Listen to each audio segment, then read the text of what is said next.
안녕하세요. 저는 60대 후반 여성입니다. 날씨 화창해진 걸 보니까 시간 되는 대로 가족 여행 떠나고 싶은 생각이 물씬 드네요.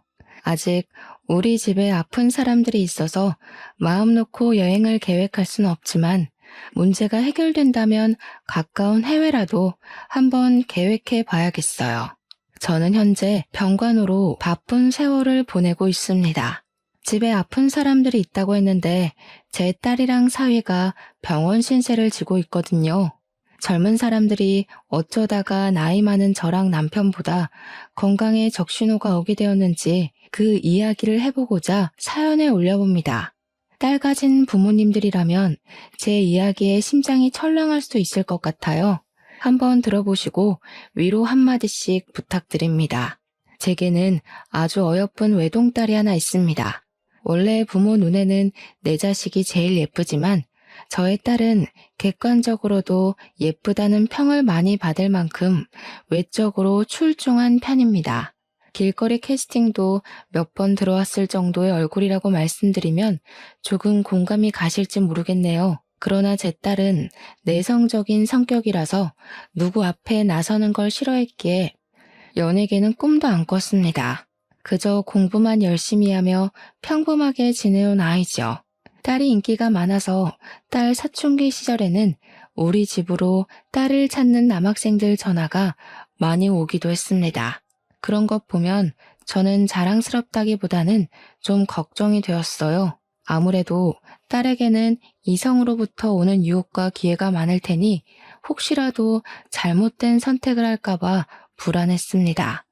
제 딸도 언젠가는 결혼을 하겠지만 부디 좋은 남자랑 결혼하길 바랬죠.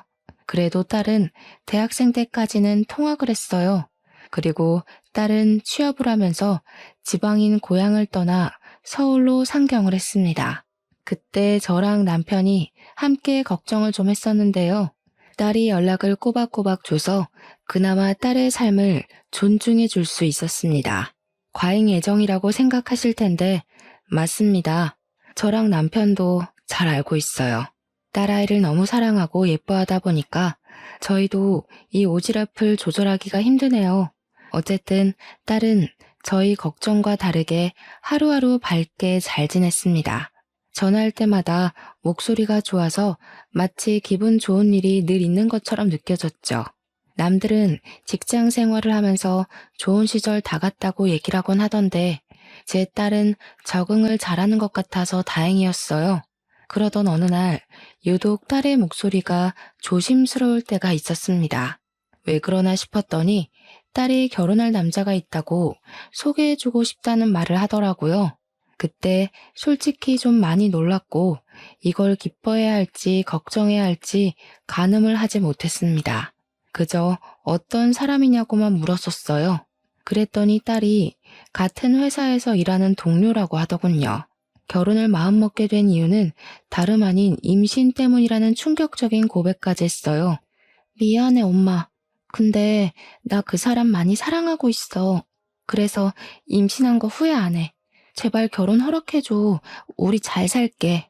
전화로 그 소리를 들었는데 결혼할 남자가 생겼다는 얘기보다 더 숨이 콱 막히는 기분이었습니다. 결국 저는 걱정되는 마음에 쓴소리가 나가버렸어요. 뭐? 임신? 너 제정신이야? 도대체 서울 가서 무슨 짓을 하고 돌아다녔길래 임신을 해? 그게 얼마나 큰 책임이 따른 일인 줄 알아? 그래서 결혼하겠다고 말하는 거잖아. 우리 같이 아기 책임지기로 했어. 나 오빠랑 결혼하고 싶어. 허락해주면 안 돼? 저도 저지만 이 사실은 남편이 아주 크게 들고 일어났습니다. 제가 일부러 아빠한테는 얘기하지 말라고 엄마가 좋게 좋게 말해보겠다고 해서 엄청 조심스럽게 얘기를 했던 건데도 남편은 우리 딸을 임신시켰다는 그놈한테만 온 신경이 꽂혔습니다. 하지만 어쩌겠어요. 이미 딸이 임신을 했고 둘은 결혼을 하겠다는 마음까지 먹었다는 걸요. 남편은 그놈 낯짝 한번 보자면서 저더러 딸에게 그놈 데려오라 하라고 시키더라고요. 혹시라도 남편이 큰 사달을 낼까봐 걱정이 되었지만 그걸 딸에게 말했더니 오히려 잘 됐다고 이참에 아빠한테 확실히 소개하고 허락받고 싶다고 결의만 다질 뿐이더군요. 저는 그래도 예의상 그놈의 인사를 받아주었어요. 그런데 남편은 인사도 안 하고 맞이할 생각도 없고 그저 거실 소파에 앉아 그놈을 험악하게 바라보기만 했습니다. 남편에게서 뿜어져 나오는 분위기를 알아서 저는 아무 말도 못했어요.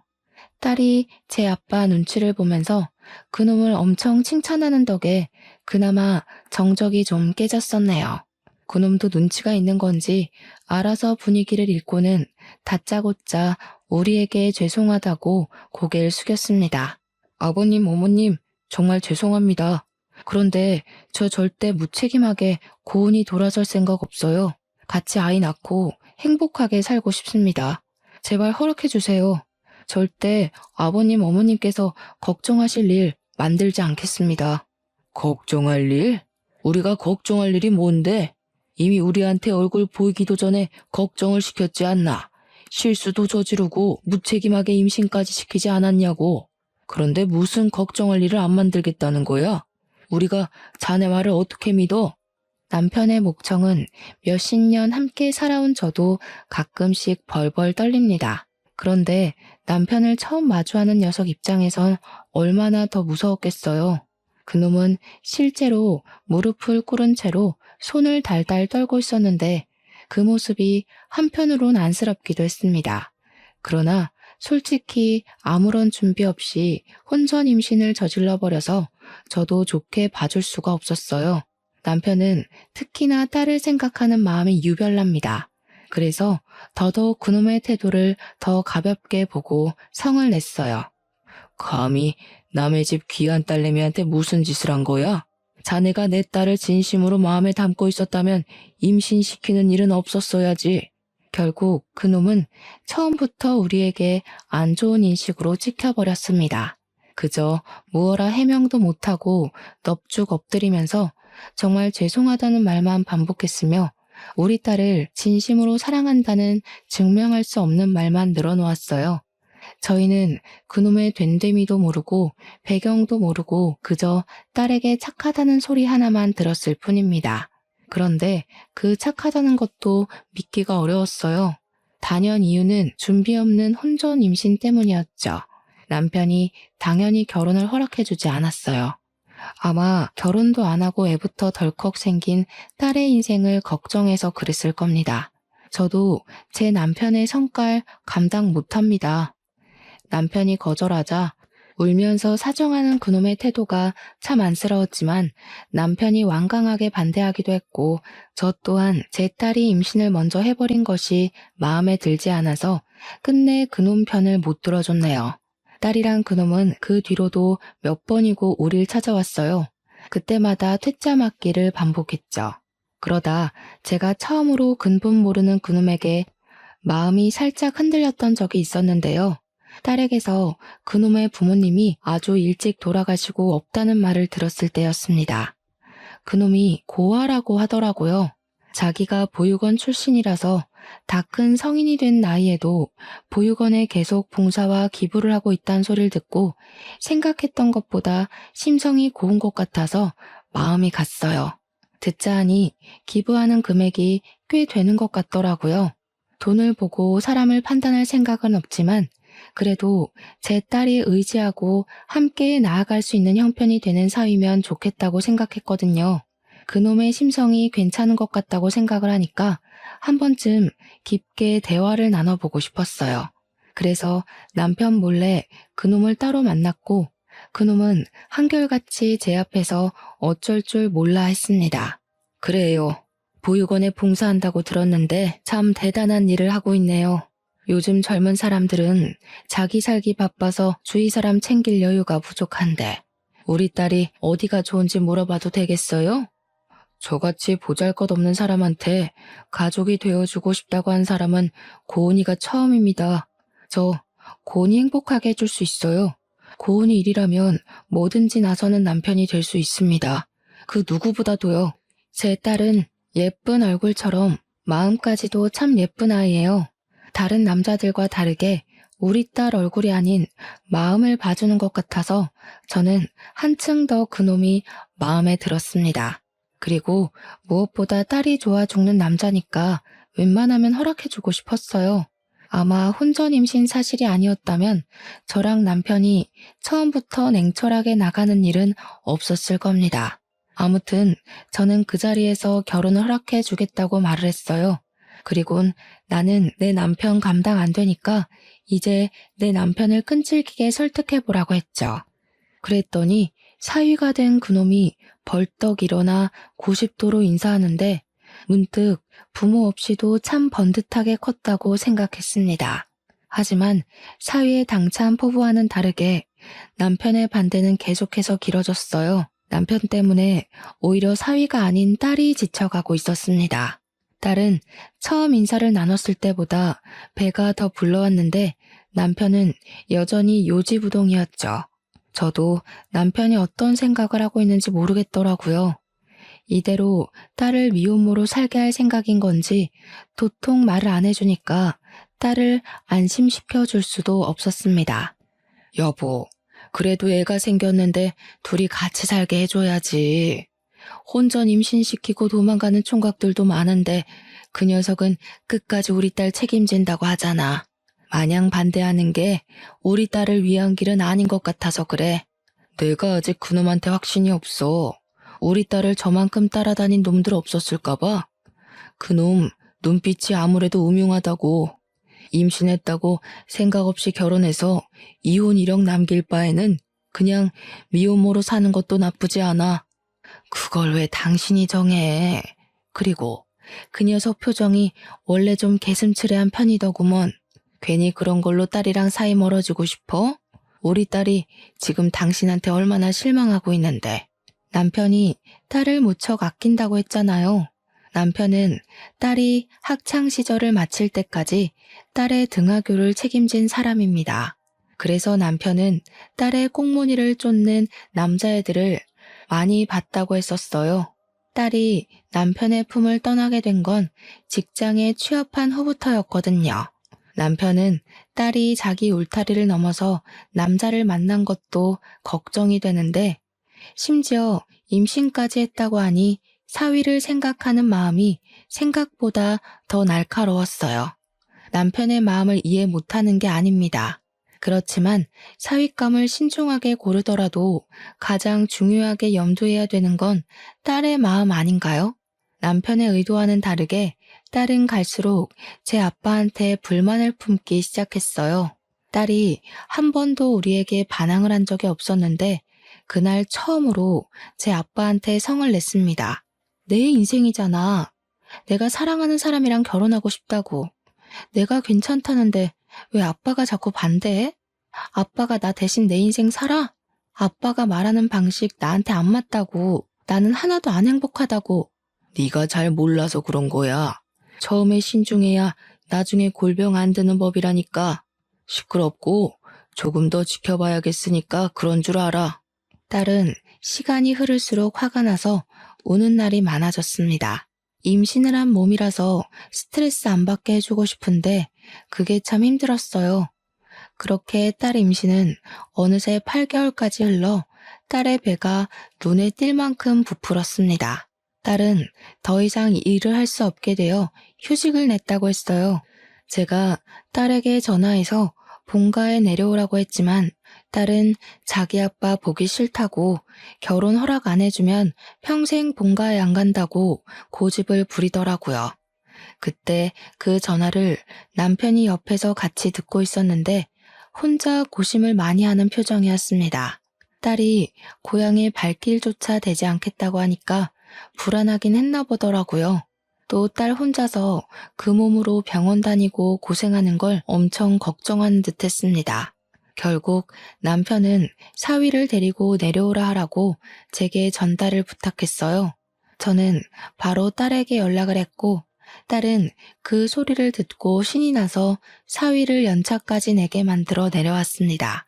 그날 저녁 다 같이 식사하는 자리를 준비했어요.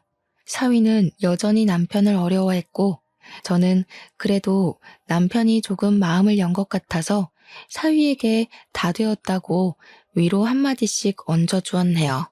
어색한 분위기에는 역시 술을 한 잔씩 하면 좋을 것 같아서 제가 잠깐 슈퍼 갔다 오겠다고 식구들에게 말했어요.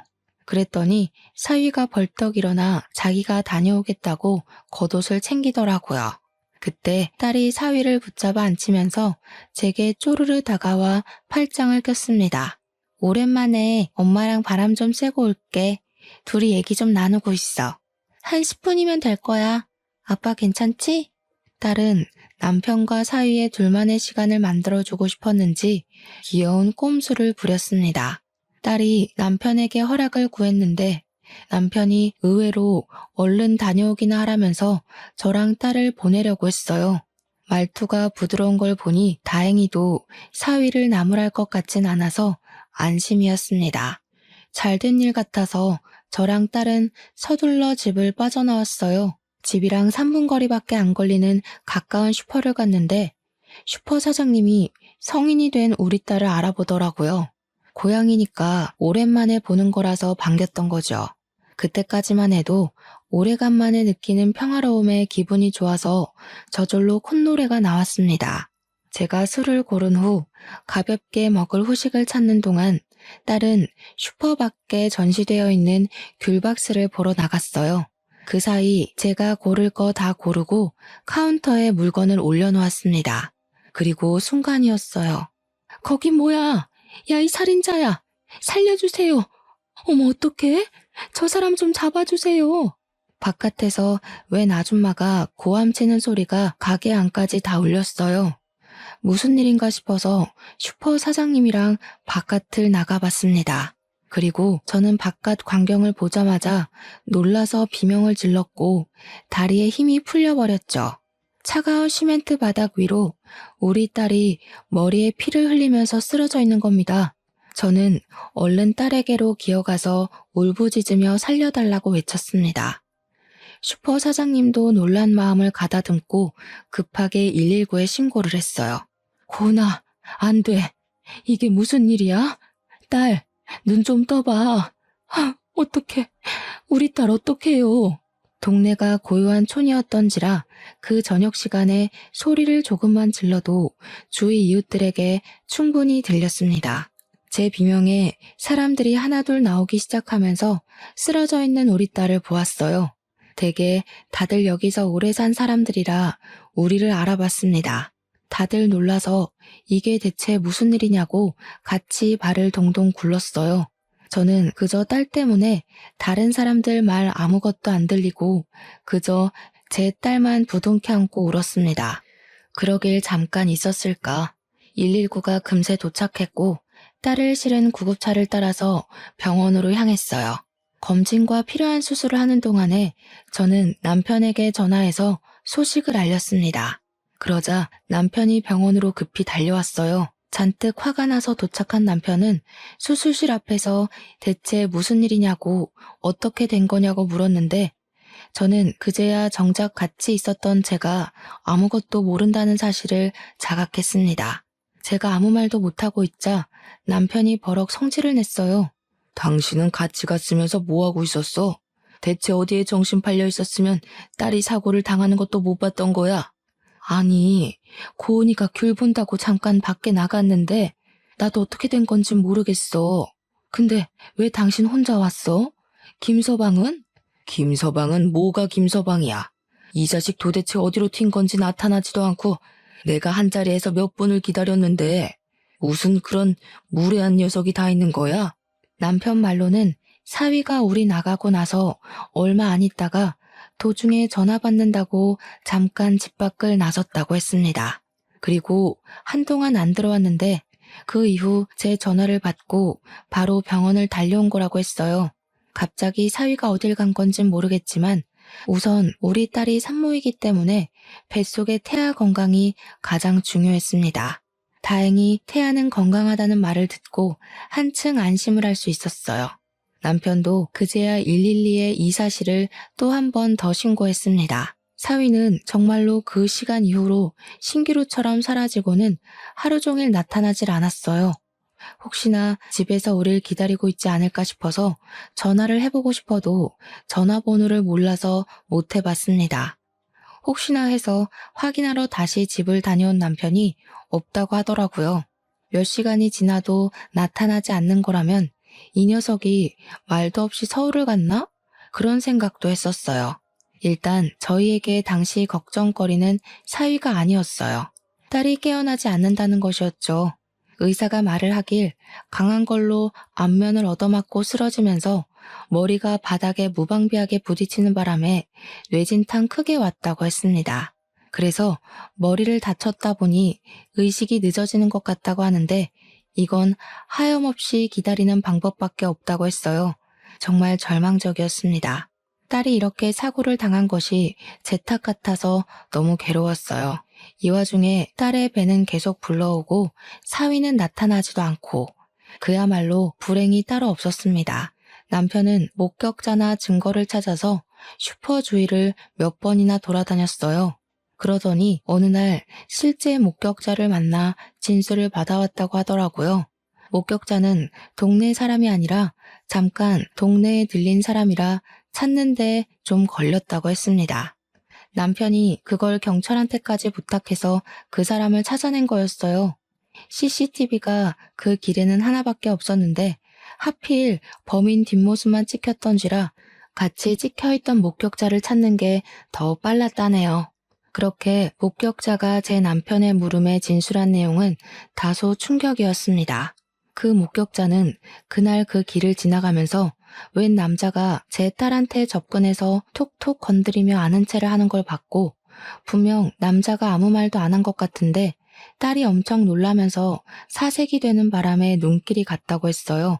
그게 이상해서 쭉 지켜보며 걸어오고 있었는데 거리가 조금 가까워지려 할 때쯤 그 남자가 갑자기 제 딸에게 손을 올리며 죽어! 그렇게 말했다고 하는 겁니다.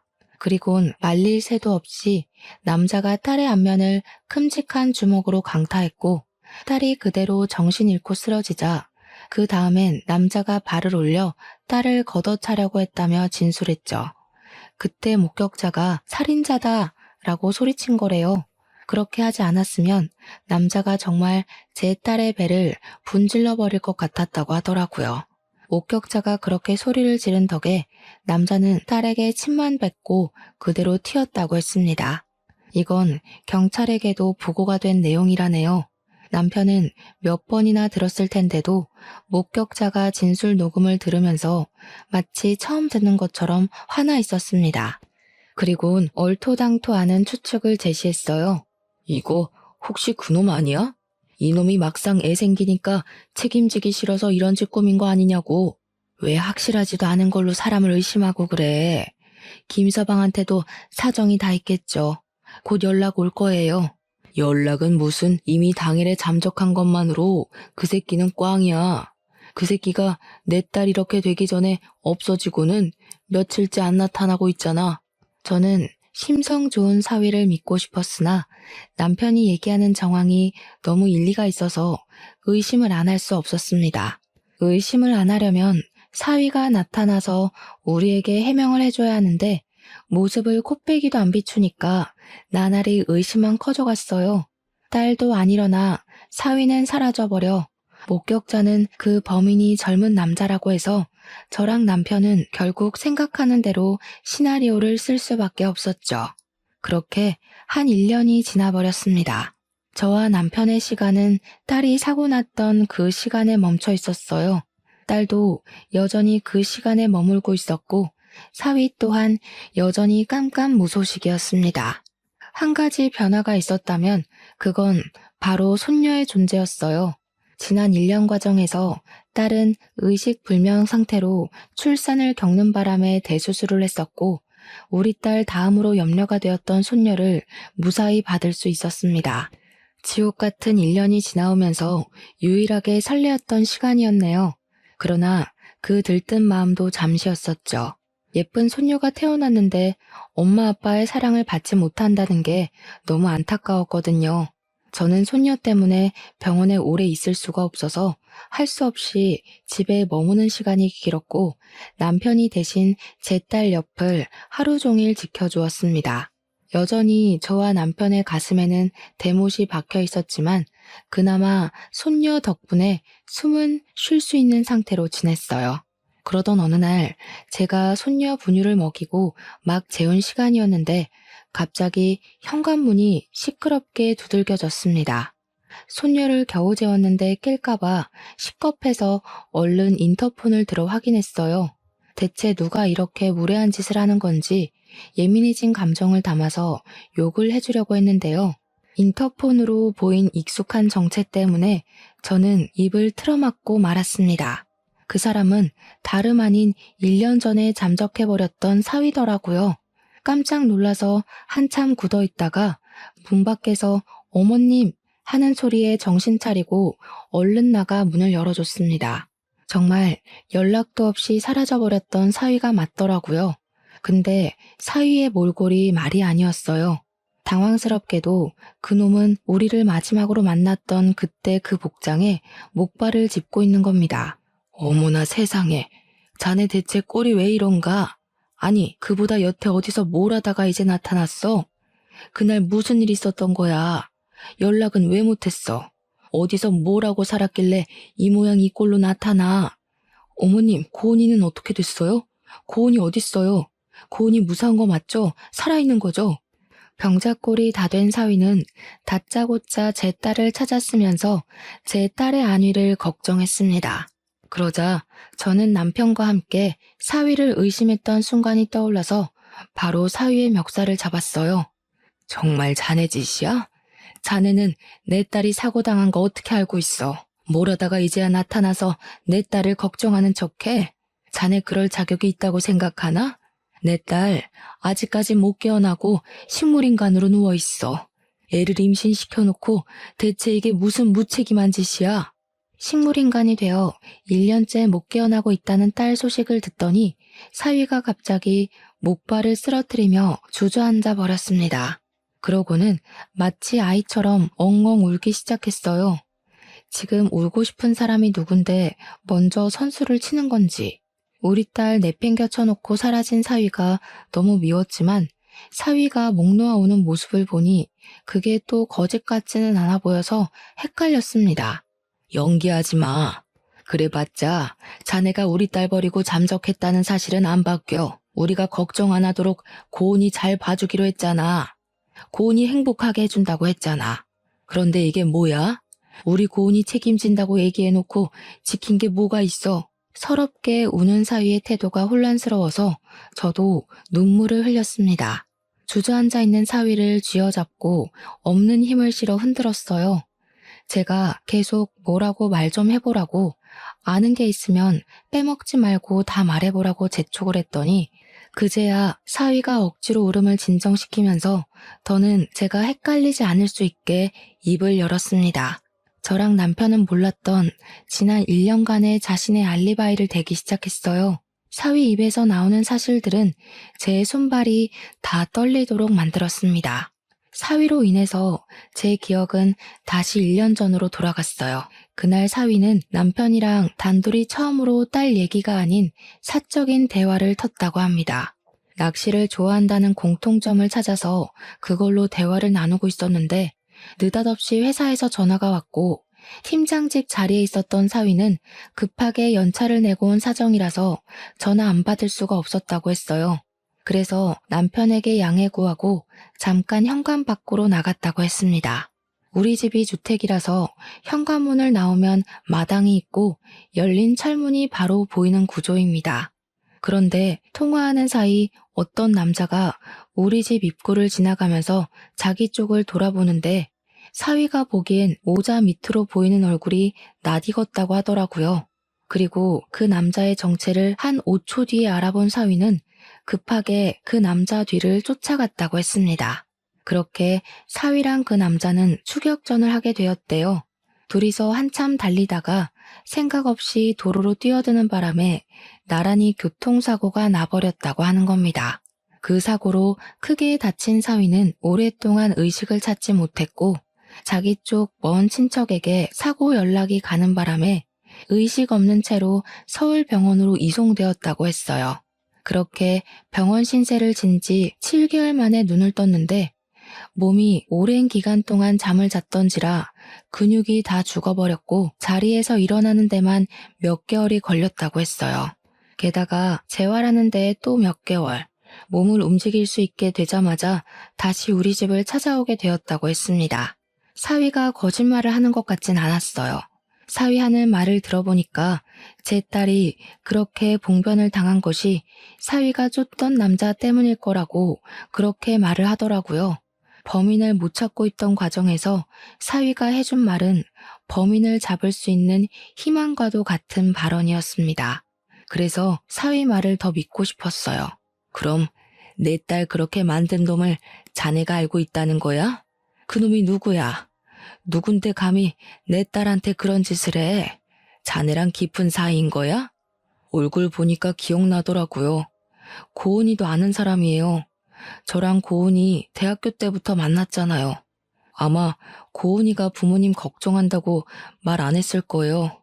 그때부터 고은이를 지독하게 쫓아다녔던 남학생이 하나 있는데요. 그러니까 사위가 하는 말은 이랬습니다. 그 남학생이 제 딸한테 흑심을 품고 계속 쫓아다니며 스토킹을 했다고 하는 거 아니겠습니까? 딸이 대학교는 통학을 했는데 그 남학생이 우리 딸 동네까지 쫓아오면서 스토커 짓을 했대요. 딸이 학교를 졸업할 때까지 그렇게 시달리도록 했다는데 취업을 서울로 하면서부터는 그 스토킹이 끊겼다고 했습니다.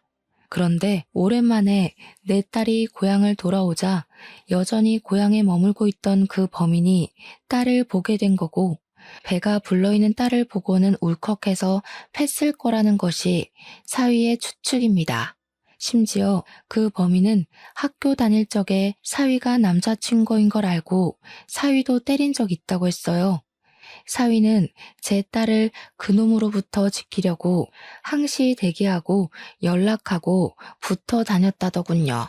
그런 줄도 모르고 저랑 남편은 사위를 범인 취급하면서 쌍욕을 한 거였어요. 문득 미안했습니다. 그런 일이 있었으면 진작에 말을 하지 그랬어. 나는 진짜 몰랐네. 미안하다. 엄한 사람 붙잡고 원망하기만 했는데 자네 볼 면목이 없어. 아니에요, 어머님. 그런 말씀하지 마세요. 제가 판단을 제대로 못했어요. 고은이가 말하지 말라고 했어도 이런 위험한 사실은 미리 말씀드렸어야 했는데 저야말로 두 분께 너무 죄송합니다. 저는 그제야 몸 아픈 사위를 살피면서 손을 꼭 잡아주었어요. 그리곤 그 범인에 대해서 더 물었습니다. 사위 말로는 그 범인이 가정이 있다고 하더라고요. 와이프도 있고 자식 하나 있는데요. 그런데도 제 딸을 잊지 못해서 그 짓을 벌인 것 같다고 합니다. 어떻게 가정이 있는 가장이 그런 짓을 벌일 수가 있는지 그저 속상하기만 했어요. 제가 몰랐던 이 모든 사실들은 제 혼란을 한꺼번에 잡아먹을 만큼 충격적이었습니다. 다른 건 일단 모르겠고 그래서 그 범인이 지금 어디 있는지가 중요했어요. 저는 사위놈에게 당장 그놈의 낯짝을 저한테 보여달라고 부탁했습니다. 알아봤는데 그때 저랑 같이 교통사고 나서 즉사했다고 하더라고요. 꼭 죗값 받게 해주고 싶었는데 죽어버리는 바람에 못하게 돼버려서 정말 죄송해요. 저도 그놈 잡아서 면상 한 대라도 더 쳐주고 싶었는데 제 딸 그렇게 만든 놈 만나기만 하면 꼭 똑같이 해주고 싶었는데 죽어버렸다니 그것 또한 당황스러운 소식이었습니다. 사위 말대로 지독하게 고통스러운 죗값을 받게 해주지 못해 아쉬웠습니다. 어쨌든 사위가 나쁜 놈이 아니라는 건 일단 다행이었어요. 우리 딸애가 손녀를 낳았는데 애아빠 되는 사람이 형편없는 사람이면 얼마나 더 속상한 일이겠습니까? 불운에 불운이 더해지지 않아서 그 부분은 안심이 되었어요. 저는 일단 사위를 부축해 집 안으로 데리고 들어왔어요. 그리곤 사위 또한 손꼽아 기다렸을 손녀를 사위에게 보여주었습니다. 그러자 사위는 겨우 그친 눈물을 다시 흘리면서 조심히 자고 있는 손녀의 손을 잡았어요. 아기를 방금 재우긴 했지만 그래도 아빠의 품에 안겨줘야 할 것 같아서 제가 손녀를 들어 손수 사위 품에 안겨주었습니다. 아이가 부서질까봐 제대로 만지지도 못하고 있던 사위는 그제야 자기 딸을 마음껏 안아봤어요. 또 엉엉 소리내어 울기 시작했습니다. 이름은 자네랑 딸 생각해서 아직 못 지었어. 너희들이 태명으로 부르던 이름을 대신 부르고 있었다. 이제 아빠가 왔으니 우리 손녀도 이름이 생겨서 좋겠네. 우리 딸도 꼭 깨어날 거야. 자기 새끼를 이렇게 두고 그냥 가래 아니니까. 그렇겠지? 그럼요. 고은이 그렇게 무른 아이 아닌 거 저도 잘 압니다. 감사합니다, 어머님. 어머님이랑 아버님 덕분에 제가 너무 큰 빚을 졌네요. 평생 효도하면서 살겠습니다. 사위는 끊임없이 죄송하다는 말을 연신하면서 오열했어요. 저는 그런 사위에게 혼자 마음고생 많이 했다고 달래주면서 그간 사위를 원망했던 마음을 싹 지워버렸습니다. 그리고 그런 사위를 데리고 제 딸에게 향했어요. 차에서 병원 가는 길에 이미 남편에게 다 설명을 한 상태라 남편도 딱히 사위를 나무라지 않았습니다. 내가 오해했던 부분에 대해선 다 사과를 하지. 그저 딸한테 눈 멀어서 앞뒤 분간 못했던 늙은이 히스테리였다고 생각해주게. 그동안 나 없는 곳에서 우리 딸 지키느라 고생 많았어. 고마워. 울면서 남편한테도 연신 사과하던 사위는 남편이 어깨 한번 두드려주자 눈물을 후두둑 떨구었습니다. 그리고 남편이 열어주는 병실 문 안으로 들어섰어요. 사위는 누워있는 제 딸을 보면서 목발도 제대로 못 짚고 다가가 의자에 주저앉습니다. 내가 같이 갔어야 하는 건데 나 때문에 내가 지켜주지 못해서 이렇게 됐어. 미안해 고은아. 오빠가 이제야 와서 너무 미안해. 사위는 딸 손을 잡고 하염없이 흐느꼈습니다. 남편과 저는 그런 사위를 방해할 수 없어서 잠깐 자리를 피해 주었어요. 다행히 남편은 사위에 대한 오해가 다 풀렸고 사위를 향해 마음을 정말 열었습니다. 사위는 일을 그만뒀다고 그 이후부터 딸 곁에서 생활하면서 필요한 치료를 받았어요. 그래서 저랑 남편은 사위를 믿고 집에서 잠을 잤습니다. 제가 병원을 가면 사위는 그때만 한 번씩 손녀를 안아봤어요. 그렇게 3년이 더 흘렀지만 제 딸은 여전히 깨어나지 못했습니다. 그런데도 사위는 전혀 지치지 않았어요. 손녀에게 제 딸더러 늘 엄마라고 가르쳤고 하루에 한 번씩 손녀가 딸의 손을 잡을 수 있도록 해줬습니다. 그러다 보니 손녀는 엄마를 엄마라고 아빠를 아빠라고 부를 수 있을 만큼 컸어요. 그래도 손녀가 있으니까 저희 식구 모두가 지치지 않고 딸을 기다릴 수 있었습니다. 손녀는 기특하게도 제 딸이 엄마라는 걸 알아서 그런지 엄마 하면서 고사리 같은 손으로 딸 발을 마사지 해줍니다. 어눌한 발음으로 엄마 일어나 하는데 그때마다 얼마나 가슴이 아린지 몰라요. 우리 딸이 자기 자식의 목소리를 알아듣고 있었으면 좋겠다는 생각을 하면서 애써 마음을 달래면서 지냈네요. 그리고 저희에게 기적 같았던 그날도 평소와 같은 날씨에 같은 분위기였습니다. 사위가 물 한 잔만 달라고 부탁하길래 자리에서 일어나 컵에 물을 따르던 순간이었어요. 갑자기 사위가 고은아 하면서 목청을 높이는 바람에 놀라서 돌아봤거든요. 사위가 딸의 얼굴을 살피고 있었고 손녀도 제 딸 발을 꼭 쥔 채로 제 딸 얼굴만 멀거니 보고 있더라고요.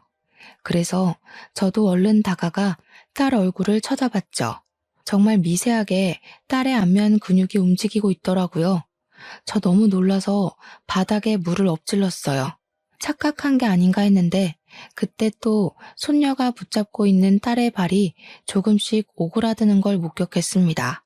어머, 세상에, 이게 무슨 일이야? 고은아, 엄마 목소리 들리니? 아이고, 김서방, 나 의사 좀 불러올게. 우리 딸 좀 봐줘. 저는 황급히 병실을 튀어나가서 의사를 불렀습니다. 의사 또한 서둘러 저희 병실을 찾아와 딸의 상태를 살폈어요. 놀랍게도 의식이 돌아왔다고 하는 겁니다. 의사한테서 확답을 듣는데 정말 다리에 힘이 풀려서 몸을 지탱하기가 힘들었어요. 저는 그날 잠깐 점심 사러 간 남편까지 급하게 불러서 이 사실을 알렸습니다. 그날 하루 종일 저희 식구들이 울면서 딸에게 엄청 말을 걸었어요. 늦은 밤에 눈을 뜬 딸은 말을 하진 못했고 눈물만 흘렸습니다. 다행히도 우리를 알아보는 듯했어요. 그날은 저희 딸이 다시 태어난 날과도 같다고 생각을 했어요. 그만큼 딸이 기운을 차린 건 기적이었죠. 우리 딸 잘못한 거 아무것도 없잖아요. 잘못 없이 이렇게 생을 보낼 순 없는 거잖아요. 그런 제 기도가 하늘에 잘 닿았던 건지 그렇게 한 달이 더 지난 후 딸은 상체까지 일으킬 정도로 회복을 했습니다. 조금 어눌하긴 해도 당연히 말도 트게 되었어요. 우리 식구 모두 딸이 과거의 상처를 떠올리도록 만들고 싶진 않았으나 물어보고 싶은 것이 있었습니다. 바로 스토킹 범인에 대한 것이었죠. 일단 그 범인이 사고로 죽었다는 걸 알려줬어요. 그러자 딸이 잠깐 놀라다가 눈을 질끈 감더군요. 저는 대체 왜 그런 위험한 사람을 식구들에게 알리지 않고 숨겼냐고 물어봤습니다. 그러니 사위가 말했던 대로 딸은 부모님 걱정시키고 싶지 않아서 그랬다고 하더라고요. 미안해 엄마 아빠. 다시는 걱정 안 끼쳐드릴게요. 그리고 아빠, 나 학창시절에 든든하게 지켜줘서 고마웠어. 우리 결혼 허락해준 것도 고마워. 나 늘 아빠가 과잉보호한다고 생각했는데 이번 일로 크게 반성했어. 너무 속상했습니다. 딸이 저희를 걱정해서 비밀로 했다는 건 기특한 마음이지만 저랑 남편은 그런 딸에게 다시는 그러지 말라고 했어요. 부모한테는 자식을 잃는 것만큼이나 무서운 일은 없잖아요. 딸은 저희에게 미안하다고 자신의 생각이 짧았다면서 반성을 하였습니다. 어쨌든 그 범인이 죽어서 한층 안전해진 건 다행이라 생각했어요. 이제는 딸을 그만 혼쭐내고 깨어난 것만으로도 그저 감사하다. 그런 생각만 했습니다. 그렇게 요즘은 모두 마음을 놓고 드디어 가족 같은 가족 분위기를 느끼며 살고 있어요. 딸은 어느새 걸음마까지 자기 딸을 매일같이 안고 있습니다. 자고 일어나면 저랑 손녀가 병원 오기만을 기다리고 있어요. 얼마나 전화를 하면서 빨리 와달라고 재촉하는지 모릅니다. 전혀 귀찮지 않아요. 행복합니다. 제 딸의 지저귀는 목소리를 다시 들을 수 있어서 기쁘고 매일 볼 수 있어서 감격스럽습니다. 제 인생의 모든 복을 다 끌어다 썼다 해도 전혀 아깝지 않고 앞으로도 계속 아깝지 않을 테니 부디 제 딸이 끝까지 기운을 내서 건강을 회복하길 바랄 뿐이에요. 사위는 딸보다 회복이 더 빨라서 이젠 목발을 짚지 않고도 잘 걸어 다닙니다. 그래도 아직 뛰는 건 불가능해서 부지런히 재활 중이에요. 그리고 손녀는 곧 어린이집 입학을 앞두고 있어요. 이제 4살인데 그래도 3살까지는 자기 엄마랑 아빠랑 놀게 내버려 뒀거든요. 딸이 아이를 4살부터는 어린이집 보내고 싶다고 해서 그렇게 해주고 있습니다. 손녀가 하원을 할 때면 제 엄마랑 아빠 만나느라 병원 앞에서 내리겠지만 얼른 딸이랑 사위가 몸을 완전히 회복해서 손녀랑 같이 집에서 만나는 날이 오길 바랄 뿐입니다. 그때 되면 딸이랑 사위 신혼여행을 먼저 보내줄 생각이에요. 그리고 그 다음 가족 여행을 가는 게 좋겠네요. 그런 행복한 날이 반드시 오겠죠? 제 사연은 여기까지였는데 다들 어떻게 들으셨나요? 딸이 있는 부모님들, 저랑 제 남편처럼 극성까진 아니어도 다들 딸 걱정하는 마음이 애틋하시겠죠? 부디 세상의 모든 딸들이 좋은 남자를 만나서 행복하게 살았으면 좋겠네요. 그럼 이만 사연을 마치도록 하겠습니다. 지금까지 긴 글 들어주셔서 감사합니다.